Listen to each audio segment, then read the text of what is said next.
Bonjour, beaucoup d'entre nous ont toujours rêvé d'avoir des super pouvoirs. Pour Oscar, ce rêve s'est réalisé dès sa naissance. La gravité de la Terre n'a aucun effet sur lui et le gars peut littéralement flotter dans les airs. Mais comme l'histoire de l'homme sans gravité le montrera, ce n'est pas un cadeau facile à prendre en main.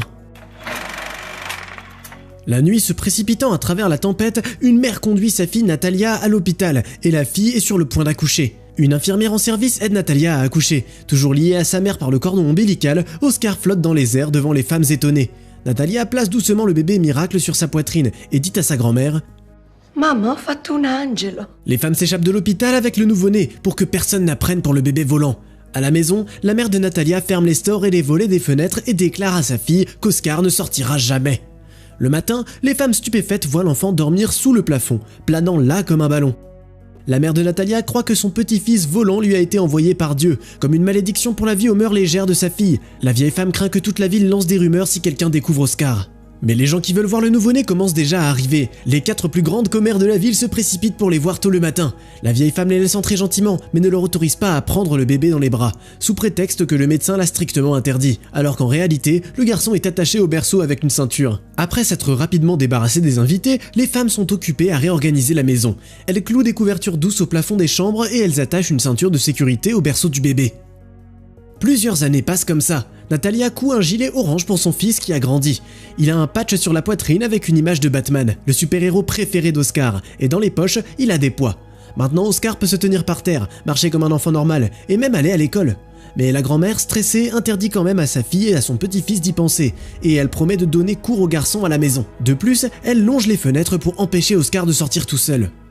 Quella creatura non sarà mai al sicuro fuori di qui. Natalia pense qu'elle abuse, elle se dispute avec sa mère et elle emmène Oscar se promener le soir, mais sans l'avertir. Il ne doit parler à personne de ses super pouvoirs. Cette nuit-là, la vie d'Oscar devient comme celle d'un enfant normal. Sa mère l'emmène se promener et elle se fait le même gilet orange pour elle-même pour éviter que les passants le regardent. C'est comme ça qu'ils vont au magasin ensemble un jour quand Natalia demande à Oscar d'attendre dehors.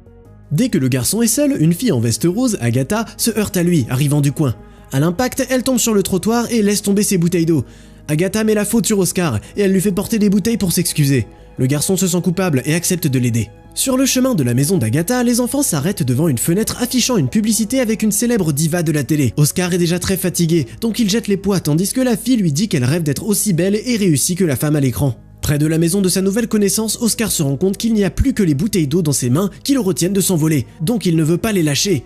La fille l'attaque, prend les bouteilles par la force et à sa grande surprise, Oscar s'envole. Mais Agatha n'a pas peur et elle vient l'aider. Elle apporte son sac à dos dont le poids aide Oscar à rester par terre. Le garçon fait la promesse du petit doigt avec Agatha pour qu'elle ne dise à personne ce qu'elle vient de voir. À la maison, Oscar est accueilli par sa mère qui le réprimande pour lui avoir désobéi et être parti. Il lui parle tout enthousiaste de sa nouvelle connaissance et du fait qu'elle lui ait offert un sac à dos rose. Oscar et Agatha sont meilleurs amis désormais. Le garçon porte toujours son cadeau au lieu de son gilet et ensemble, ils regardent les dessins animés de Batman, dessinent et jouent. Et une fois, ils vont même à une fête costumée, Agatha portant un costume de princesse et Oscar est habillé en ange, ce qui l'indigne beaucoup. En voyant les enfants partir pour s'amuser, Natalia et la grand-mère d'Agatha ont une belle conversation sur le pas de la porte, et d'après les mots de la vieille femme, elle se rend compte qu'Oscar a révélé son secret à la jeune fille. À partir de ce moment, Natalia interdit la seule amie de son fils de leur rendre visite, ce qui fait qu'ils ne se voient plus, comme Oscar n'est jamais allé à l'école. Plusieurs années plus tard, la mère et le fils vivent dans une maison à la périphérie de la ville. La grand-mère est décédée, donc il ne reste plus que deux. Oscar n'a parlé de son secret à personne d'autre. Il mène la vie d'un ermite, se promenant sombrement dans la maison en pyjama bizarre. C'est toujours le sac à dos rose d'Agatha qui le garde sur le sol. Il passe son temps à regarder la télévision et à lire des livres, dont un nombre infini encombre sa chambre. Oscar va parfois au bar local pour boire un verre et lire, en attendant que sa mère revienne du travail. Au bar, il traîne avec son ami Andrea, qui le surnomme sac à dos, et fait des blagues sur Oscar qui aime le barman. L'antenne de télévision se casse lors d'une de leurs rencontres. Andrea demande à Oscar de prendre l'échelle et de monter sur le toit, ce à quoi il répond « Volo io sul tetto. Faccio come Batman ». Mais il voit aussitôt le regard indigné de sa mère, et il dit qu'il rigolait en fait. En rentrant chez eux, la mère et le fils discutent de leur situation actuelle. Oscar rêve de passer à la télé, que les gens disent qu'il est une légende, et peut-être même que quelqu'un écrira un livre sur lui. Natalia, toute triste, répond que le monde n'est pas du tout aussi gentil qu'il le pense. Oscar, sombre, regarde à nouveau la télé. Entre deux émissions, il y a une publicité pour un spectacle de personnes extraordinaires, où les participants avec des talents uniques sont invités. Oscar a enfin une lueur d'espoir dans les yeux. Il note son numéro de téléphone, range discrètement ses affaires, prend de l'argent et quitte la maison pendant que sa mère dort. Le lendemain, Oscar passe déjà à la télévision. Dans un vieux pull avec un sac à dos sur les épaules, le héros monte hésitamment sur scène pour démontrer son incroyable pouvoir. Il laisse tomber son sac à dos et s'envole jusqu'au plafond du studio. Des milliers de spectateurs, y compris sa mère, regardent Oscar. C'est tout ce qu'il a toujours voulu, donc après le spectacle, Oscar range immédiatement ses bagages dans sa chambre d'hôtel pour rentrer chez lui. Là, il est arrêté par un agent nommé David, qui propose de promouvoir Oscar dans le monde du show business. Il ne demande qu'un modeste 10% des revenus d'Oscar pour ses services. David propose tout de suite un pseudonyme au garçon, l'homme sans gravité. Plein d'espoir, Oscar demande à l'agent si quelqu'un écrira un livre sur lui un jour, et l'homme rusé promet tout ce qu'il voudra à Oscar, qui accepte de signer le contrat. David installe l'artiste dans une nouvelle maison de luxe à 2 étages, mais il lui interdit d'y emménager sa mère car supposément il y aura toujours un groupe de filles en visite. À partir de là, l'agent emmène Oscar pour tourner des publicités et participer à des spectacles et des fêtes. Le gars ne peut même pas appeler sa mère à part sous la supervision de David. Il devient très vite célèbre et des gens écrivent sur lui dans les magazines et les journaux. Des affiches énormes avec des photos de lui sont mises partout et son sac à dos rose est l'un des principaux attributs de son image. Le divertissement devient la norme de la vie et l'artiste ne répond plus au téléphone lorsque sa mère l'appelle. Lors d'une autre séance photo, un autre agent amène un poney rose dans le studio où Oscar est filmé. Les hommes parlent entre eux, comparant sans vergogne les artistes. Se sentant comme s'il n'était qu'un attribut du spectacle, Oscar demande à son agent s'il peut dire quelques mots sur ce qu'il ressent avant le spectacle. David dit que le public n'en a pas besoin. Dans la ville natale d'Oscar, les annonceurs ont déjà ouvert un musée dédié à l'homme sans gravité, et il y a même un monument en bronze érigé dans la cour. Les pièces qui s'y trouvent sont faites de choses d'enfant qu'il n'a jamais vraiment eues, car il est important de créer une image qui se vendra, l'image d'un enfant grandissant sans père et élevé par une mère déséquilibrée et autoritaire. Oscar, frustré, regarde l'histoire, et David se pointe avec un numéro du magazine Time. L'homme sans gravité fait la une. C'est certainement un succès, mais le gars s'en fiche. Il est dévasté, et il avoue à l'agent qu'il se sent comme un idiot. Il n'y a que son rêve où quelqu'un écrit un livre sur lui qui fait qu'Oscar garde espoir. Afin de ne pas perdre son client et beaucoup d'argent, David organise immédiatement une rencontre avec un écrivain et un agent littéraire. Ils promettent à Oscar de publier 1 million d'exemplaires du livre dans 3 mois. Ça le rassure, il est heureux et il sort ses manuscrits. Il s'avère qu'il n'a pas le droit de dicter le contenu du livre, il sera écrit en son nom mais sans sa participation. Le scénario, selon lequel Oscar vit dans la pauvreté, affamé et sauvait constamment ses amis du danger, était préétabli. Ils essaient de le persuader qu'il n'y a pas besoin de gâcher les doux mensonges avec sa vérité. Oscar, déçu, s'enfuit de la réunion après avoir réalisé la triste vérité. Personne ne se soucie de sa vraie vie, et le fait qu'il vole leur suffit. Mais le contrat est toujours en vigueur, donc Oscar est obligé de continuer à travailler. Au prochain spectacle, sa mère vient le voir. En fronçant les sourcils, le héros monte sur scène en costume d'ange. Il doit plaire au public et voler, mais l'homme sans gravité refuse de le faire et s'énerve sur scène.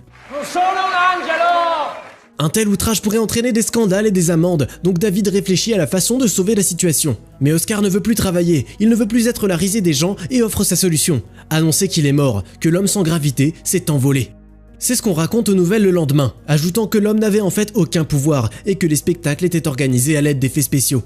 Des reporters et journalistes sans vergogne ont envahi la maison d'Oscar et harcelé sa mère pendant longtemps après l'incident. Natalia ne les laissait pas entrer, mais après un tel stress, sa santé s'est considérablement détériorée et elle est morte pas longtemps après. Oscar déménage en ville.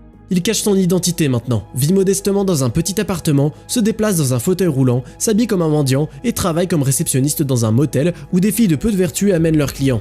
Au travail, Oscar est très bien traité, ses collègues lui ont donné le surnom tendre de l'intendant. Le patron le consulte et se demande même quoi lui offrir pour Noël. L'homme passe les vacances au travail, il inspecte les clés de la pièce et après avoir vu qu'une seule pièce est occupée, décide d'aller voir la femme pour voir si tout va bien.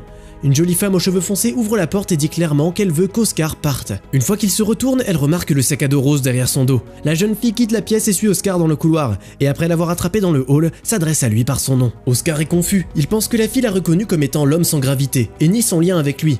Puis l'inconnu révèle son nom. Il s'avère que c'est Agatha. Le lendemain, les amis d'enfance vont dans un café ensemble. Agatha avoue qu'elle avait toujours voulu contacter Oscar, mais elle ne l'avait pas fait, car après tout, un homme aussi riche et célèbre ne se souvenait peut-être pas d'elle.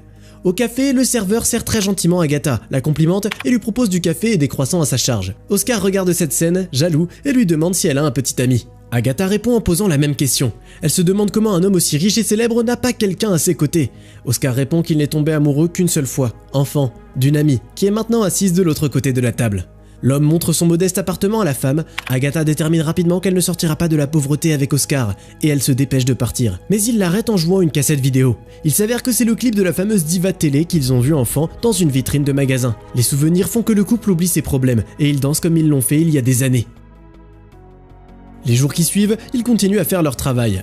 Agatha apporte de nouveaux clients et Oscar lui donne les clés de la chambre. Dans leur temps libre cependant, ils s'amusent. Ils courent dans les rues de la ville, vont au cinéma et dansent. Leur relation se réchauffe. Agatha offre un nouveau sac à dos noir à Oscar, qui à son tour lui donne une bague d'agate, et ils passent leur première nuit ensemble. Oscar est sûr qu'ils sont dans une relation sérieuse, donc la prochaine fois qu'Agathe se pointe, il essaye de lui donner une rose juste devant un client. La fille l'ignore froidement et monte à l'étage. Mais au bout d'un moment, elle chasse le client et se précipite vers Oscar en larmes. Et avec du mascara étalé sur le visage, elle essaie de le convaincre, lui et elle-même, que ça ne marchera pas entre eux. Guarda che io non ci torno a fare la fame, capito? C'est là que, honteuse de ses paroles, elle s'excuse, mais Oscar s'en va sans regarder en arrière. L'homme sans gravité se rend dans la vieille maison où il a passé son enfance. Il regarde autour des pièces vides et ce qui reste du musée, quand soudain quelqu'un frappe à la porte. Agatha se tient à la porte avec un sac à dos rose dans les mains, et Oscar, souriant, la laisse entrer. Oscar et Agatha sont maintenant mariés et attendent un enfant, et notre héros a réalisé son rêve d'enfance. Il vole comme Batman. Comme toujours, tu peux retrouver le titre du film dans la description de la vidéo. Mais en attendant, tu peux nous laisser un petit commentaire. Est-ce que tu renoncerais à ton rêve, ou est-ce que tu le suivrais même si tu devais te sacrifier? N'oublie pas de liker et de t'abonner pour qu'on puisse continuer à sortir de nouvelles vidéos plus souvent.